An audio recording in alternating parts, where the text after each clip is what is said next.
Boa noite a todos. Muita paz, muita luz, que as bênçãos do nosso emissário divino, nosso Senhor Jesus Cristo, possa nos abençoar. Mas, claro, acima de tudo, que possamos permitir que Ele adentre ao nosso âmago. Por ser o nosso Senhor, nosso Salvador, nosso guia e modelo, a fim de que possamos, conforme resume a parábola do filho pródigo, retornarmos à casa do Pai. Pois Jesus é esse caminho iluminado, pavimentado e seguro, que nos leva fatalmente de volta à casa do Pai. Não obstante, claro, nossas limitações intelecto-morais, possamos auxiliar o Criador na iluminação, claro, começando por nós mesmos, a iluminar esse mundo que teima em permanecer nas sombras. E quando falamos em iluminação do nosso mundo, estamos falando desse servo do Cristo, trabalhador fiel do mundo maior, que desceu ao nosso orbe para reformar o planeta Terra. E é disso que nós iremos tratar essa noite.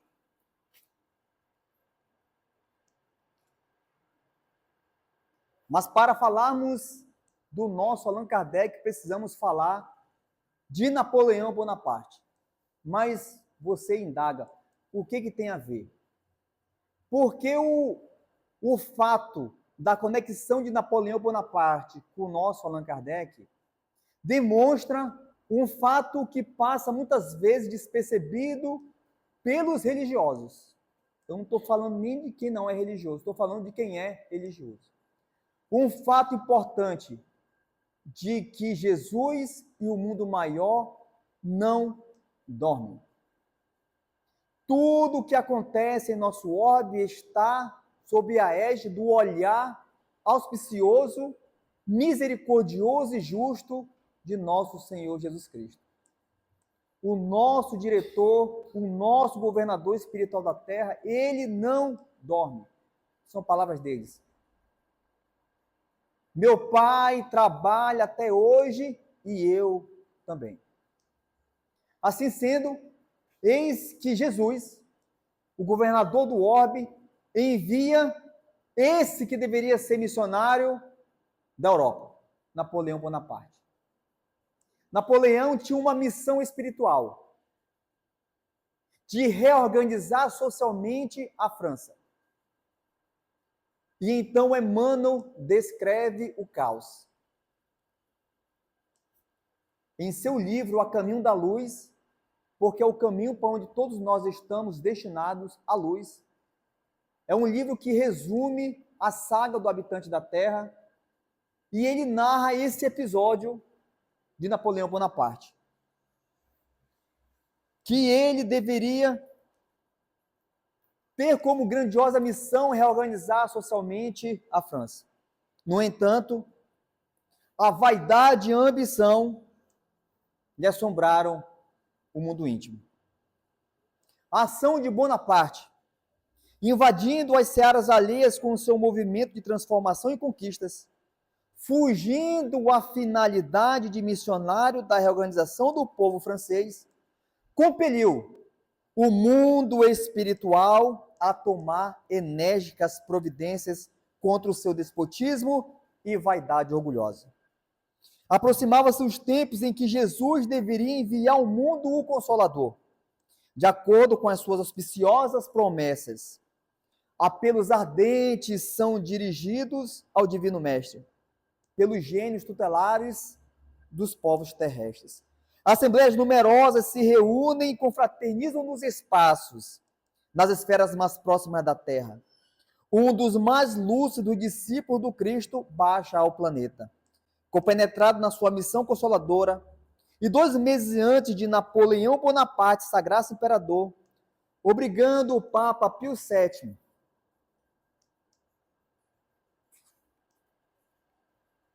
a coroá-lo na igreja de Notre-Dame, em Paris, nascia Allan Kardec.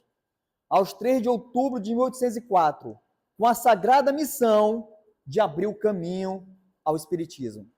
A grande voz do Consolador prometido ao mundo pela misericórdia de Jesus Cristo.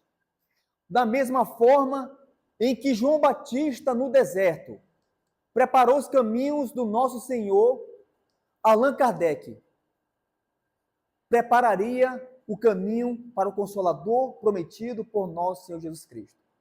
A diferença é que João Batista trabalhava no deserto e Kardec trabalhou no deserto dos corações humanos, sedentos de sentimentos.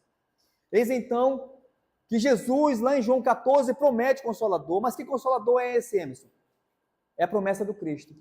Se me amardes, guardei os meus mandamentos, e eu rogarei ao Pai, e ele enviará um outro Consolador, porque ele já era um. Para que visse que fique convosco para sempre o Espírito de verdade que o mundo não pode receber, porque não vê nem o conhece, mas vós o conheceis, porque habita convosco e estará entre vós. Eis então que em 3 de outubro de 1804 encarna, não um homem, mas um grande missionário do Cristo, por ordem do próprio Cristo. Assim que Napoleão começa a falhar, a desvirtuar o caminho que foi programado pelo mundo maior, soa o alarme no mundo espiritual, e esse o Cristo solicita que Kardec encarne urgentemente, para que possa abrir a porta ao Consolador prometido. Eu esqueci meu laserzinho, mas vou apontar aqui. Alguém que sabe francês? Por acaso? Alguém sabe? Ninguém sabe francês, gente? Uma língua tão fácil dessa. Então está aqui, Denisard Hippolyte Léon Rivaio, que traduzido em português é Hippolyte Léon Denisard Rivaio, filho de Jean Baptiste Antoine Rivaio e de Jean Louis Duhamel. Viram isso aí, gente, ou não? Não? Visto? Essa aí é a certidão de nascimento do nosso missionário. Como tudo que não foge ao olhar do Cristo, Kardec, então, ele encarna como filho de um magistrado e filho de uma professora, e que mais tarde nós vamos entender o porquê disso. Toda a programação de Kardec tinha por objetivo concretizar, embasar aquilo que Kardec haveria de desempenhar. Por isso, com o problema que a França estava acontecendo no campo da educação, seus pais enviaram ele para o Instituto de Verdun, na Suíça, o Instituto de Pestalozzi. E o que essa escola ensinou para Kardec? Que sem amor não tem educação. O Instituto Pestalozziano pregava o amor, o cuidado que deveríamos ter com nossas crianças, a fim de que nós potencializássemos uma sociedade melhor, mais justa, mais igualitária. E isso aqui ficou gravado no coração de Kardec, que eu vou mostrar mais à frente. Eis então que em 1822, Kardec encarnou em que ano mesmo? 1804. Em 1822 ele tinha quantos anos?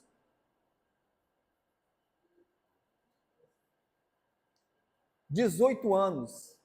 Kardec, com 18 anos, ele se forma bacharel em ciências. Eu tenho 46, não me formei em nada ainda. Com 18, ele já era formado em bacharel em ciências e letras. O que essa informação está querendo nos dizer? Que não era qualquer um que poderia ser o missionário do Cristo. Tem que ter uma bagagem intelectual muito alta para que fizesse o que ele fez. Em 1826, ele funda o Instituto de Rivail. Em 1831, ele casa-se com Amélie Gabrielle Baudet, e aí nós precisamos fazer justiça com essa mulher, que ela teve um papel importantíssimo na vida de Kardec, porque não era qualquer uma que iria sustentar o fardo que Kardec estava carregando. Em 1832, ele dava aula de química, astronomia, física, anatomia, matemática, fisiologia, retórica e francês. Essas que estão amarelo aqui eram aulas que Kardec dava gratuitamente. Por quê? Porque denotava a alma nobre que carregava dentro do seu âmago. As crianças que não podiam ter aula de química, física, anatomia, fisiologia, ele dava de forma gratuita, provando o quão elevado era essa alma.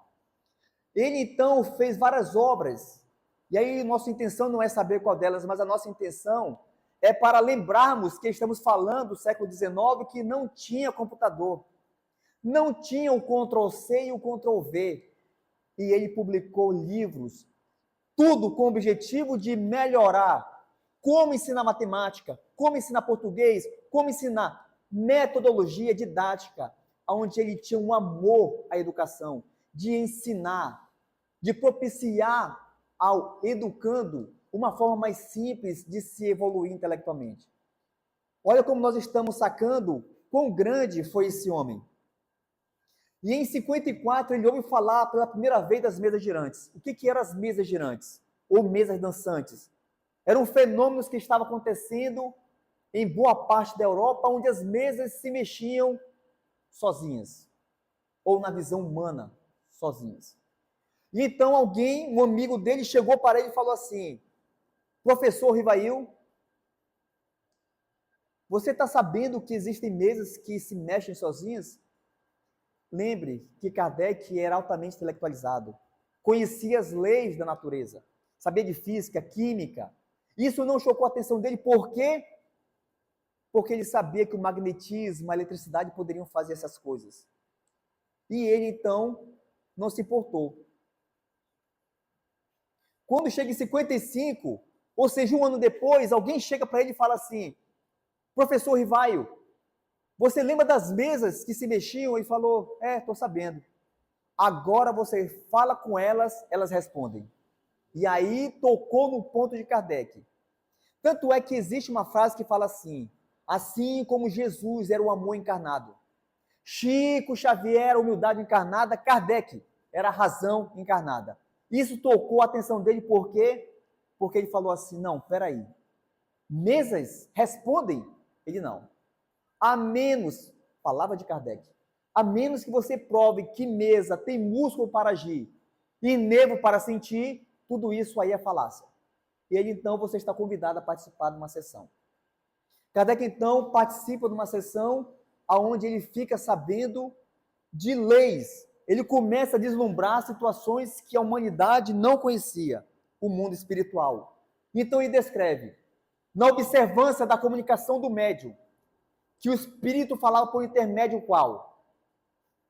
Havia ali um fato que necessariamente decorria de uma causa. Eu entrevia qualquer coisa de sério, como que a revelação de uma nova lei que tomei a mim estudar a fundo. Aquilo tocou o âmago de Kardec e falou: tem alguma coisa aí que a humanidade não está sabendo. E aí ele ficou sabendo que os espíritos se comunicavam. Mas tem um detalhe importante. Porque quando o espírito fala, ele está revelando coisas que muitas vezes fogem ao senso comum. O que, por exemplo, eu não iria perceber nunca. Não importa qual a evolução do espírito, não importa o conhecimento que o espírito tem do mundo espiritual, estava comprovado a existência do mundo espiritual. E mais, não só isso, eles poderiam revelar qual a situação do espírito do outro lado. Tanto é que uma das primeiras conclusões que Kardec teve foi que os espíritos nada mais são do que homens sem os corpos. Kardec nunca preconcebeu nada. Kardec nunca adivinhou. Kardec nunca deduziu.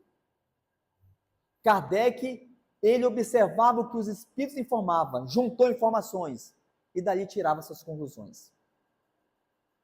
Um fato importante do espiritismo é que eram os espíritos que vêm e diziam a situação deles.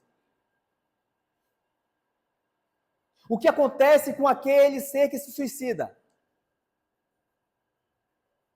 Na mediúnica vem um espírito que se suicidou e informava qual a situação do suicida. Qual a situação do outro lado do homem que foi apegado demasiadamente à matéria, aos bens materiais. Então vinha um espírito que se apresentava explicando qual a situação daqueles que se apegaram demais ao mundo material. Esse é o grande vislumbre do ensino da doutrina espírita. Então que ele começa, e esse aqui eu fiz um recorte do documentário Kardec ao dia de hoje, onde ele participa da primeira reunião, aí ele está fazendo anotações, ele levava questionamentos, perguntava isso, aquilo, como que se faz, ele fazia anotações, e com isso ele foi começando a deduzir os ensinos dos Espíritos.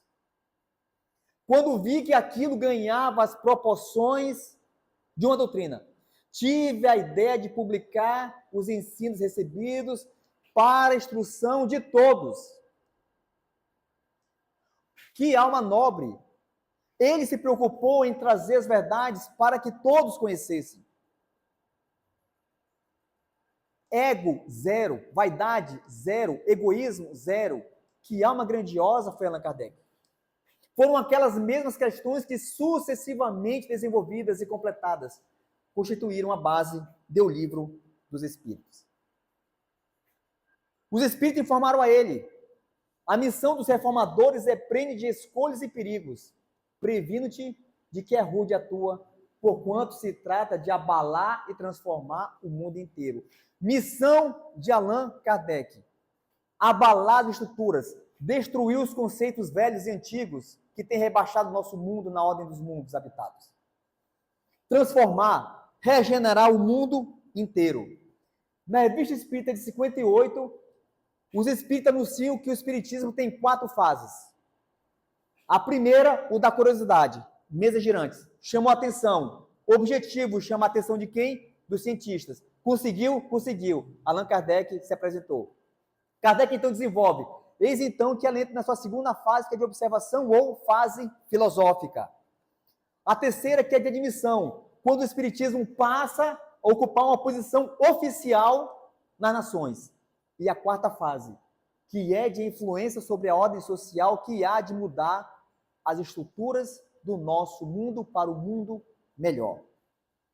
Eis então que da comparação e da fusão de todas as respostas, coordenadas, classificadas e muitas vezes retocadas no silêncio da meditação, foi que elaborei a primeira edição do Livro dos Espíritos, entregue à publicidade em 18 de abril de 1857. Em 18 de abril de 1857 não é apenas o lançamento de um livro, é a materialização do Consolador prometido por nosso Senhor Jesus Cristo.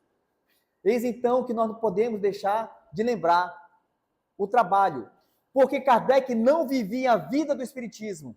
Ele trabalhava durante o dia e à noite, de madrugada, ele ia então realizar sua missão de codificar. O que é codificar, Emerson? É trazer à tona aquilo que estava escondido. Ele dava aula gratuita, para aqueles que não podiam pagar. Dava aula para sustentar, que era daí que ele tirava o dinheiro do sustento. Para à noite, então, ele realizar o trabalho, os mesmos passos que Chico Xavier seguiu. Durante o dia tinha sua vida social normal e à noite do espiritismo.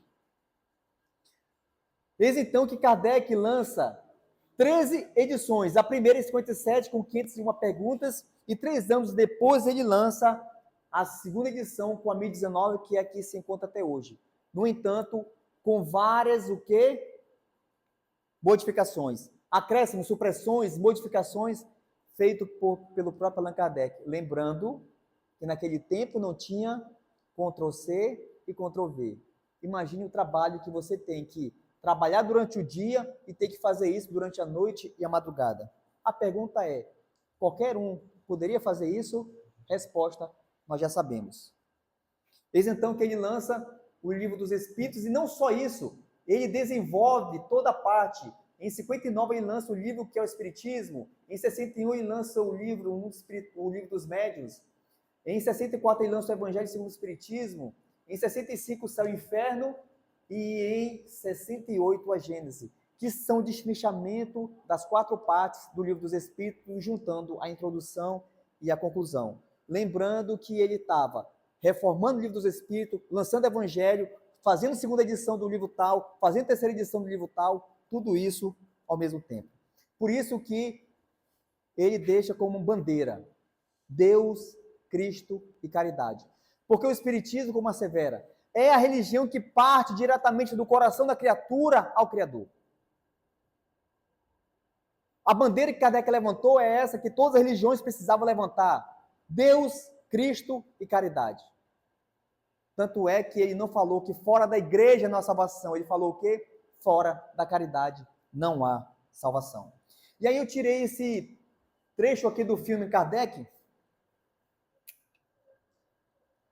está lá na Netflix, filme lançado em 2019, e aí eu fiz esses recortes.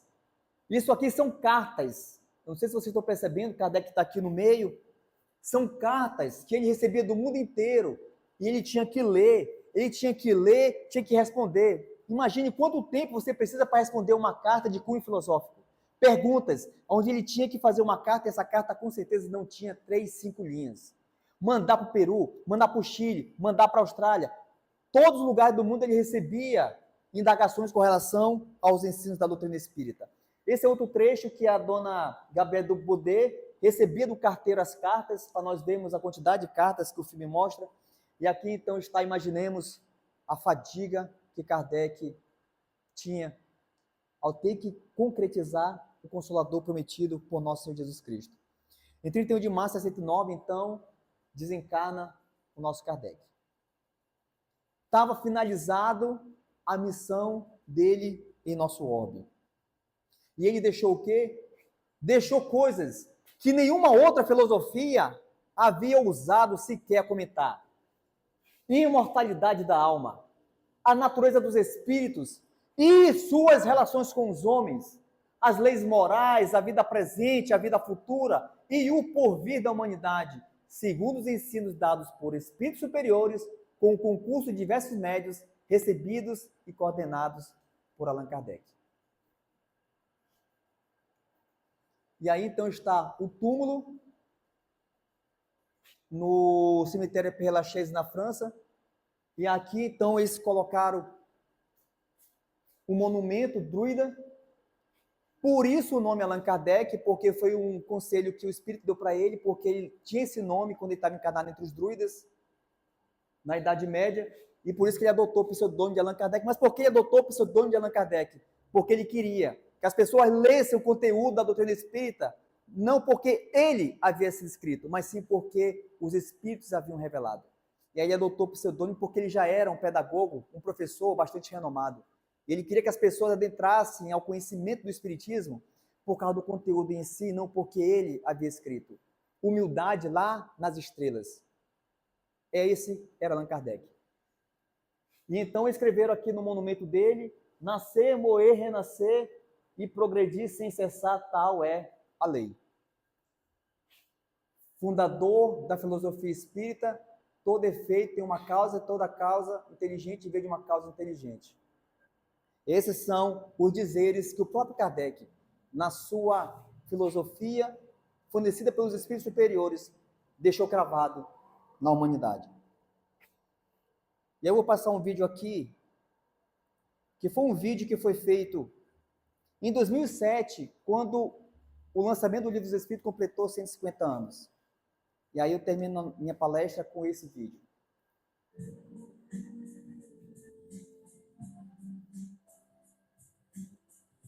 Se me amais, guardai os meus mandamentos.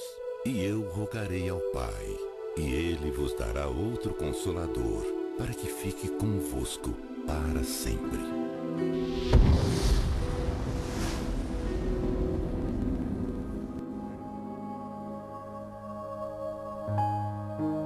Dos primórdios da criação às mais atuais descobertas, sabemos que o Criador nos fez únicos e inteligentes, seres especiais de sua criação. Mas para viver nesse mundo que ora desperta, será preciso mudar radicalmente nossas atitudes, nosso modo de pensar, vivenciar e agir. Será preciso sentir com a alma e o coração, superar a razão. No ano em que a doutrina espírita completa 150 anos, é hora de refletir sobre a promessa de Cristo, confirmada com a vinda do Espírito da Verdade, que ganhou forma, chegou aos olhos e ouvidos do mundo por meio da doutrina espírita, codificada por um francês chamado Allan Kardec. Nascido em Lyon em 1804, Kardec, antes de se tornar o codificador do Espiritismo, exerceu durante 30 anos a missão de educador quando publicou diversas obras didáticas. Mas foi só em 1855 que o professor presenciou pela primeira vez os fenômenos das mesas girantes. Compreendendo a seriedade do assunto, passou a frequentar as reuniões semanais onde o fenômeno acontecia, iniciando um estudo com critério científico e aplicando o método experimental por meio da mediunidade das irmãs Baudin. O resultado do esforço foi a publicação do Livro dos Espíritos em 1857. O impresso, que dividiu opiniões na época, revelou ao mundo os princípios da doutrina espírita sobre a imortalidade da alma, a natureza dos espíritos e suas relações com os homens, as leis morais, a vida presente e futura e o porvir da humanidade. O poder de ter acesso a algo tão polêmico foi uma missão de escolhas e perigos, como revelou o Espírito da Verdade ao codificador. Não suponhas que te baste publicar 1 livro, 2 livros, 10 livros, para em seguida ficares tranquilamente em casa. Tens que expor a tua pessoa. E assim, depois do Livro dos Espíritos, muitas outras publicações aconteceram, responsáveis pela difusão da doutrina por todo o mundo.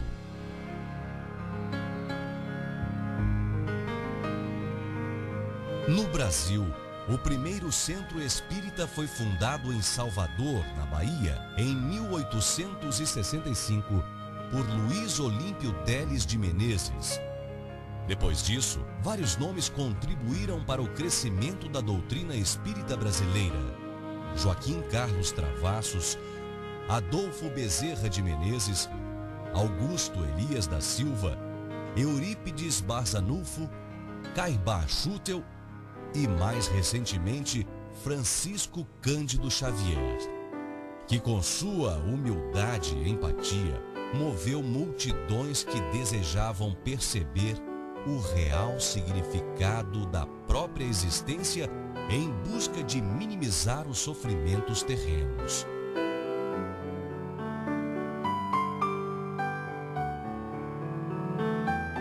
Nos dias de hoje, outra pessoa marcante vem contribuindo para disseminar os ensinamentos da doutrina espírita no Brasil e no mundo. Divaldo Pereira Franco, com trabalho dedicado e comprometido com Jesus e a causa. Amarás teu próximo como a ti mesmo. Mas como colocar isso em prática? Pare por um instante e volte o seu olhar para dentro de si mesmo e se pergunte: o que realmente eu tenho feito para ser melhor? Esse mundo em que vivemos tem várias faces, rostos, credos, costumes. Mas o sentimento de amor é um só. É esse sentimento que irá nos mostrar o caminho seguro para uma sociedade mais justa, mais humana. Neste ano de comemoração dos 150 anos da doutrina espírita, convidamos a todos para viver a vida com amor. Valorizar as coisas mais simples e singelas, onde está escondida toda a essência do universo. Acordemos toda a força adormecida dentro dos nossos corações e mentes e assumamos, com amor, o papel principal nesta maravilhosa peça a ser encenada, chamada vida.